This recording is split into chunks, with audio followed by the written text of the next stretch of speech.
Qui-Gon Jinn, a Jedi known for questioning the strict rules of the Jedi Council, decided to train Anakin Skywalker independently after the Council rejected the boy. He deeply believed that Anakin was the chosen one, destined to bring balance to the Force, and saw traditional training as inadequate to deal with Anakin's intense emotions. After the death of his apprentice Obi-Wan Kenobi at the hands of Darth Maul, Qui-Gon became even more determined to follow his own path and prepare Anakin for his great destiny, believing that the Force required a more intuitive and flexible approach. Qui-Gon chose Naboo as the place to begin Anakin's training, seeking a peaceful environment so that the young man could connect deeply with the Force. Anakin, who had grown up as a slave, began to discover a new sense of identity and power on Naboo, alongside his mother and Padme, who helped him maintain his emotional balance. Qui-Gon believed that these emotional bonds would help Anakin avoid the fear that the Council had detected. Training on Naboo was focused on freedom and connecting with the Force in all things, from the natural environment to Anakin's emotions. The young man demonstrated extraordinary abilities, such as prophetic visions and the use of advanced combat techniques, which surprised Qui-Gon. Ataru's highly acrobatic form of combat suited Anakin's abilities perfectly, helping him to channel his intense energy in a more controlled way. The greatest test of Anakin's training took place on a mission to Geonosis, where he faced the powerful Count Dooku. During the battle, Anakin demonstrated his incredible power by absorbing Dooku's force rays and defeating him decisively. This moment showed the maturity and mastery that Anakin had achieved, confirming Qui-Gon's belief that the young man was destined for great things. After being defeated by Anakin, Count Dooku was taken by the Jedi to the Senate, where he would be tried for his crimes. Qui-Gon, feeling the need to get answers, approached Dooku before he was taken away and asked calmly, "Why, Master?" Dooku, who had been his former mentor, remained silent for a few moments, his countenance heavy, and just bowed his head without saying a word. The guards began to escort him out, but before they left, he stopped, turned and called out, "Qui-Gon." Qui-Gon looked up and Dooku, with a serene expression, said, "You've done a good job with your Padawan." Qui-Gon, looking sad, gave a small smile in response. He looked into the distance and saw Anakin helping Mace Windu, who was still recovering from his injuries. Anakin couldn't hear the conversation, but Qui-Gon, sensing that the time was right, said to Dooku, "As of today, he is no longer a Padawan. You were his last test." Dooku, before he could react, was finally brought to trial, while Qui-Gon remained silent, reflecting on the words of his former master and the evolution of his apprentice. Yoda, who had overheard the conversation between Qui-Gon and Dooku, approached and, with his wise tone, said, "You mean Padawan young Skywalker is no longer..." Even from afar, he made a great contribution to the Order. In the Jedi Temple, the ceremony must be... Qui-Gon, now feeling a deep sense of pride, smiled when he saw that Yoda recognized Anakin's success and the work they had done together. He looked at Yoda and replied, with a tone of respect, "It would be an honor, Master." Anakin's path was changing, and now he was no longer an apprentice, but a fully realized Jedi. As Yoda and Qui-Gon headed for the exit, still without telling Anakin the news, they watched from afar as the young Jedi helped Mace Windu to walk. Windu was still struggling, but Anakin remained firmly at his side, always helpful. As he left, Qui-Gon saw Anakin raise his head and suddenly smile at him with a gleam of satisfaction in his eyes. Qui-Gon was intrigued by that smile, without fully understanding the reason behind Anakin's expression. Later, he would understand the reason for Anakin's smile, as he was already developing skills and connections with the Force far beyond what even he, as his master, had imagined. Still on board the ship, returning to the capital, Yoda, Qui-Gon, and Mace Windu, who had already started treatment to recover from the injuries to his leg, talked about recent events. The mood was lighter, but there were still many thoughts to be had about the future of the Jedi Order. Yoda, always direct, was the first to speak. In the trial of young Skywalker, the Council erred. Master Yoda's admission of error was inevitable. He knew that Anakin's power and actions could not be ignored. Qui-Gon, however, interrupted respectfully. "Allow me to say, Master, that you were not completely wrong. The fear in Anakin was real and great. The point is that within the Jedi Order, he may not have overcome it. The rules and dogmas of the Order, which so often oppress the emotions, could have stifled the growth he achieved away from it. The comment made Mace Windu raise his eyes in surprise. He and Yoda had witnessed the control and power that Anakin demonstrated on Geonosis, something that contradicted their earlier predictions. Now, Windu reflected silently on Qui-Gon's words. The conversation continued, and Qui-Gon, always an advocate of a more flexible approach, shared his thoughts even more openly. Honestly, Master, I have always believed that the way the Order deals with the issue of suppressing emotions is something that should be reviewed. Suppressing emotions, rather than facing and understanding them, can generate internal conflicts that eventually lead to the dark side. Perhaps by accepting our emotions and learning to deal with them, we can prevent those like Anakin from feeling repressed.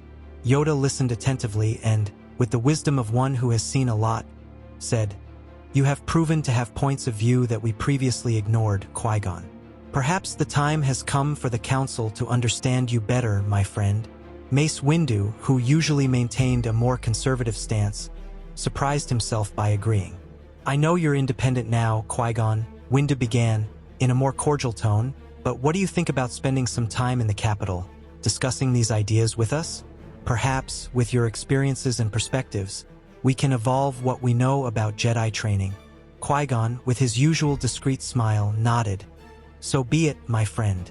If it can help the Order find a more balanced path, I'm willing." Windu's invitation and Yoda's acknowledgement were signs that, at last, the Jedi Order was willing to listen to what Qui-Gon had to say. The Jedi Master knew that the road ahead would be challenging, but he also believed that, with patience and wisdom, he could help transform the Order from the inside out. Anakin was formally recognized as a Jedi by Qui-Gon in a ceremony held at the Jedi Temple, which, although simple, was marked by a strange formality. After all, both Anakin and Qui-Gon were no longer part of the Jedi Order, and many of those present were uncertain how to react. The Jedi, who had always followed the strict traditions of the Order, found the situation strange, and rightly so. Anakin was a Jedi unlike anything they had ever seen, with abilities and a connection to the Force that intrigued them. And as for Qui-Gon, his former master, everyone already knew him for not fitting into the established patterns, but even so, he was now becoming a kind of essential advisor. The presence of Qui-Gon and Anakin at the ceremony, and the Council's invitation for them to be there, was a reflection of the need for change within the Order. The Council, especially after the events on Geonosis, knew it could no longer ignore Qui-Gon and his ideas. The Chosen One, Anakin Skywalker, now stood before them, and his journey, together with Qui-Gon, had only just begun. Together, Master and apprentice formed a duo that defied tradition. While the other Jedi followed the path laid out millennia ago, Anakin and Qui-Gon brought something new, something no one else dared to do. The combination of the raw power of the Force with the emotional understanding that Qui-Gon had always championed. Qui-Gon was now regularly invited to council meetings, not as an official member, but as a consultant. At many of these meetings, he would debate at length, mainly with Yoda and Mace Windu, about the pillars of the Jedi Order, especially how the Order dealt with emotions and the training of young Padawans. Qui-Gon, with his more open vision, never sought to impose his ideas, but always offered new angles for discussion. Even Yoda, with his vast experience, recognized that Qui-Gon brought up points that they, until then, had ignored or preferred not to confront. In addition to the meetings, Qui-Gon and Anakin were constantly called out on missions around the galaxy. On these missions, Anakin demonstrated the effectiveness of Qui-Gon's theories in practice. With each mission, Anakin proved to be the Jedi that many didn't believe he could be. His ability to deal with his emotions and his freedom to use the Force intuitively made his success undeniable. Qui-Gon, for his part, saw these missions as an opportunity to show the Council that his ideas worked. However, he never demanded anything from the Council, understanding that the ancient order had its customs and that changes didn't happen overnight. It was a smooth and respectful relationship where the results spoke for themselves. Count Dooku was brought before the Senate to face trial for his crimes and, as expected, was found guilty. The trial was quick, with little chance of a defense, as the evidence was clear and overwhelming. Interestingly, his secret master, Palpatine, who was also the Supreme Chancellor, contributed to the charges, which ensured that no one suspected his true identity as Darth Sidious. Palpatine made a point of supporting Dooku's convictions, keeping his facade intact and avoiding raising any suspicion that could jeopardize his long-term plans. Soon after the trial, Palpatine, with his ever-strategic mind, organized what would be Dooku's elimination. He planned an accident with the vehicle carrying the Count, a simulation carefully prepared to ensure that everyone believed there were no survivors. The news quickly spread throughout the galaxy, and Dooku was presumed dead, thus ending the public career of one of the Republic's greatest traitors. Palpatine's plan was in full swing, and now, with Dooku out of the spotlight, he could carry on with his dark schemes unhindered. However, Dooku was not dead. He was secretly taken to Darth Sidious' hideout, where his master was waiting for him. When he arrived, Dooku, now with mechanical hands, was presented with a new lightsaber, a symbol of his continuing role as an apprentice of the dark side. With reverence, he knelt before Sidious and said, "Master." Sidious, with his dark, authoritative tone, replied, "Rise, my apprentice. Come with me, for we have a war ahead of us. Everything is going according to plan." With those words, the dark future of the galaxy continued to unfold, with the two Sith plotting the destruction of the Republic and the rise of the Empire. During the Clone Wars, Anakin and Qui-Gon fought alongside the Jedi in countless battles, earning the trust not only of the Order, but also of the Council. Qui-Gon's constant presence at Anakin's side ensured that the young man continued to develop his skills in a balanced way. However, instead of reaching a limit, his abilities were only just beginning to reveal themselves. Anakin, who was already known for his incomparable speed and dexterity with the lightsaber, was now beginning to show skills that surpassed even the most experienced masters of the Order. He was becoming a truly unbeatable force on the battlefield. In addition to his mastery of the saber, Anakin began to demonstrate something even more impressive: the ability to predict the future in the midst of combat. During battles, he could sense what was going to happen a few moments before it occurred, allowing him to anticipate his enemy's movements with frightening precision. This almost prophetic intuition made Anakin an almost impossible fighter to defeat. He not only reacted to his opponents, but acted with such anticipation that his movements seemed part of a choreography predetermined by the Force. This ability, coupled with his mastery of the saber, made him unique among the Jedi. Another surprising ability that Anakin began to develop was telepathy. On several occasions, he began to hear other people's thoughts, picking up on their intentions and feelings without them having to speak. This ability set him apart even more, because while many Jedi could influence weak minds with the Force, Anakin was beginning to hear what those minds were thinking. Qui-Gon noticed this new ability when, during an ordinary conversation, Anakin responded to something he had only thought and not verbalized. Surprised, Qui-Gon laughed and remembered Anakin's smile after the fight with Dooku on Geonosis. "So that's why you were so happy that day. You knew you'd become a Jedi." The two laughed together, sharing that moment. With Anakin's prominence in battle and his natural capacity for leadership, he received the rank of general, just like his master, Qui-Gon. However, as the Clone Wars progressed, a crucial new element entered the pair's lives: Ahsoka Tano. Ahsoka Tano quickly showed that she shared some personality traits with Anakin and Qui-Gon. Her courage, determination, and a certain degree of rebelliousness made her similar to Anakin, who was also never a strict follower of the traditions of the Jedi Order. Like Qui-Gon, Ahsoka tended to question the rules and make more intuitive decisions, acting from the heart and with a strong sense of justice. When Qui-Gon met her, it didn't take him long to realize that she would be an excellent apprentice for Anakin, someone who could learn not only from the Force, but from the living example of someone who challenged the Order's norms. Qui-Gon, seeing Ahsoka's potential, quickly suggested to the Council that she become Anakin's Padawan. He knew that this new responsibility would be important for Anakin's growth, and also for the young Togruta. Ahsoka would benefit from a master who understood her free spirit and could teach her to control her abilities without stifling her rebellious nature. For Qui-Gon, the dynamic between the three of them would be something powerful and beneficial, as Ahsoka would adapt better to the independent lifestyle he and Anakin had developed, rather than following the more rigid line of the Jedi Order. Thus, what was once a duo formed by Qui-Gon and Anakin became a trio of independent Jedi. The Clone Wars ended up strengthening this union, with each mission contributing to their bond growing. Ahsoka, now under Anakin's tutelage, began to develop her own skills, while learning to balance her independence with the teachings she received. The trio faced the hardships of war together, finding a balance between respect for Jedi traditions and the freedom to follow their own paths. In parallel with Anakin's growth as a Jedi, he visited his mother on Naboo, and his relationship with Padme Amidala grew stronger every day. From the beginning of their relationship, Qui-Gon noticed the depth of feeling between the two. He didn't interfere, even when their bond became more evident. Qui-Gon, who had always been against repressing his emotions, believed that this was another opportunity to test his theories. He knew that the Jedi Order traditionally forbade this kind of attachment, but for him, repressing emotions could do more harm than allowing them to be experienced and understood. So Qui-Gon watched closely, but with confidence, believing that Anakin could find a balance between his love for Padme and his role as a Jedi. Over the years, the trio Qui-Gon, Anakin, and Ahsoka continued to contribute independently to the Jedi cause.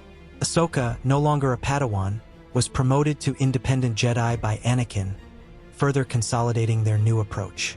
This independent, new order now had 3 members who together formed a powerful force in the galaxy.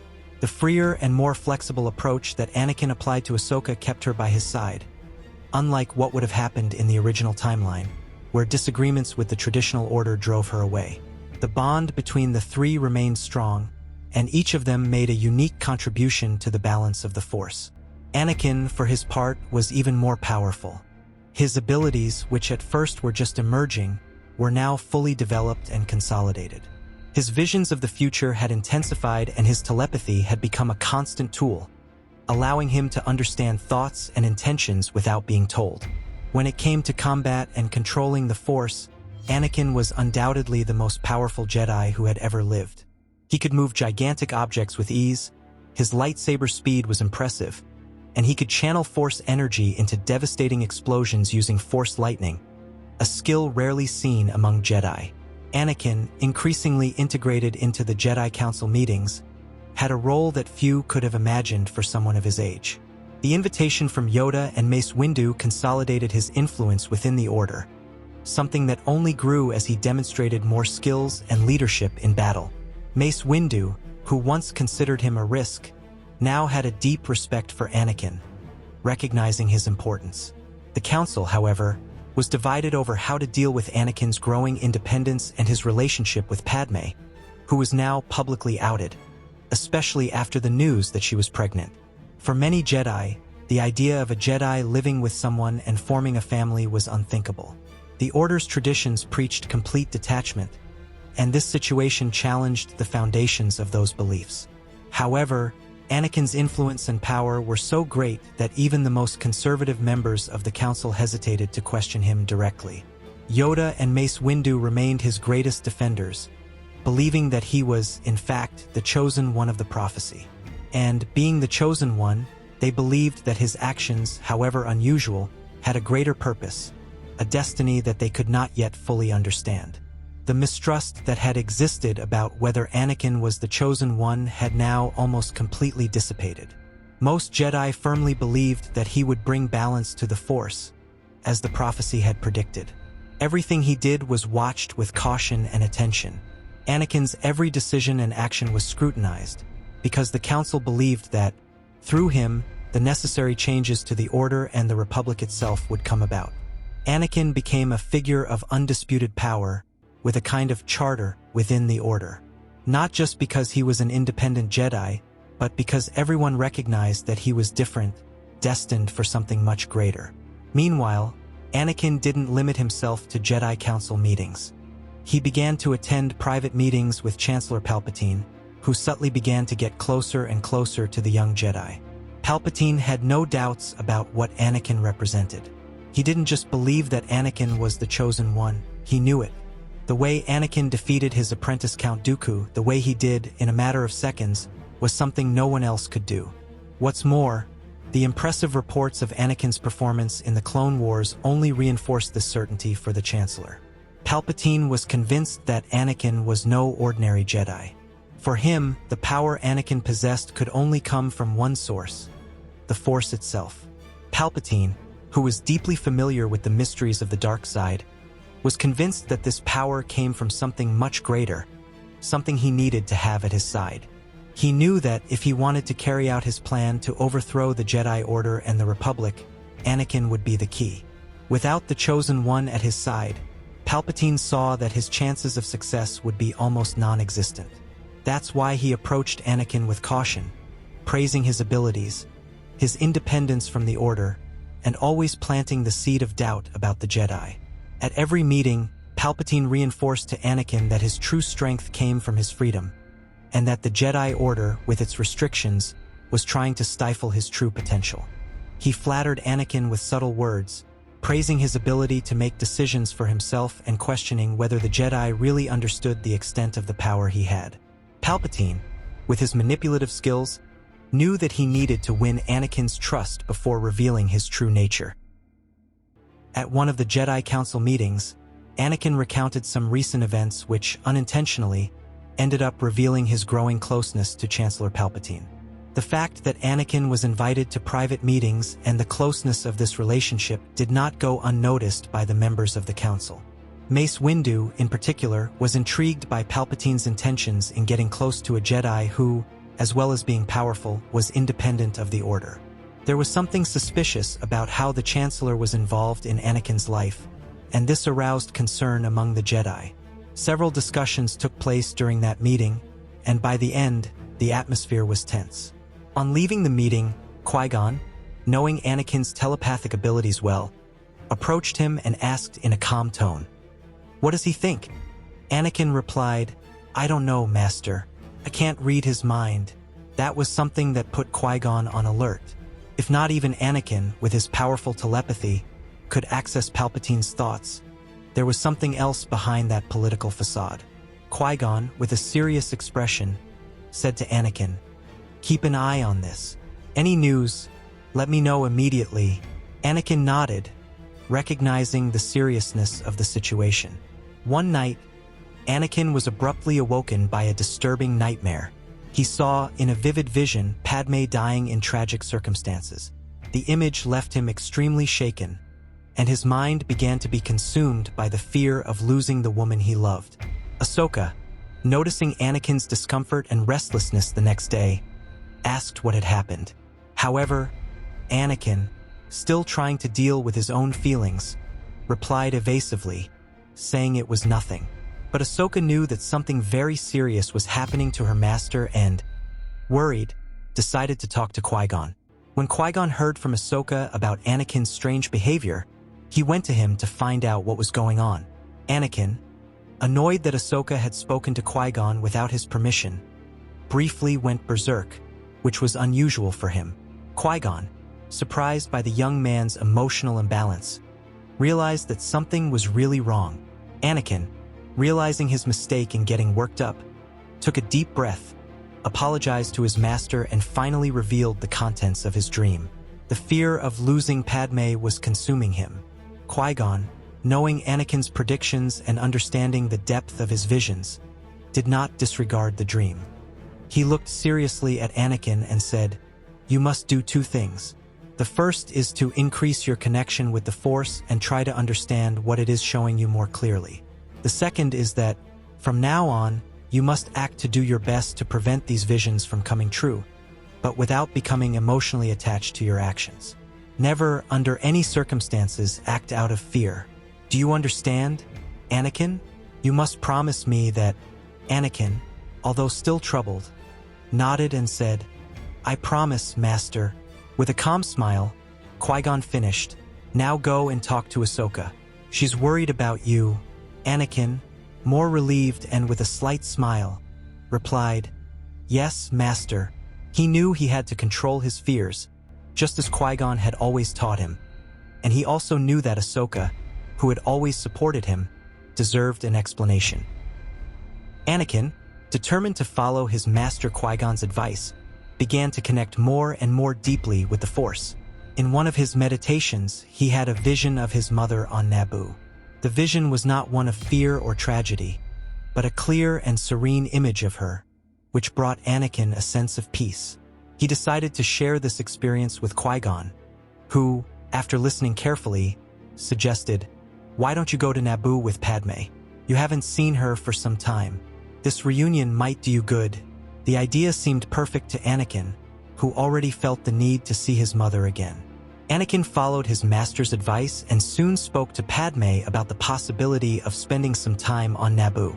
She readily agreed, happy to have an opportunity to return to the place that brought back so many good memories for both her and Anakin. When they arrived on Naboo, his mother's presence brought Anakin a deep sense of calm, something he hadn't felt for a long time.